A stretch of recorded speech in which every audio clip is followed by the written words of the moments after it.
Batla, ya'ni biologik faol qo'shimchalar orqali insonlarni aldash modaga aylandi.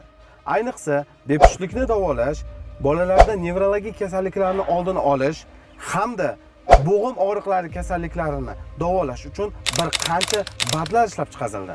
Hattoki ayrim qo'shtirnoq ichidagi bat ishlab chiqaradigan farm kompaniyalar o'zlarini batlarini yolg'on marketing ishlatgan holatda insonlarni aldashdi va sotishdi. Qanaqa qilib deysizmi? Insonlarga yoshligingizga qaytasiz, hech qanaqa bo'g'im og'riqlarsiz uxlaysiz. Hattoki manba sirupimizni sota oladigan bo'lsangiz, bolalaringiz Einstein darajasiga yetadi. Bu lotuvozlik shunaqangi darajaga yetdiki, 90 ta kapsulani 1,5 million so'mga sotishyapti. Va hattoki bolalaringiz uchun mo'ljallangan sirupli batla bo'lsa, 150 mingdan 500 minggacha topsangiz bo'ladi.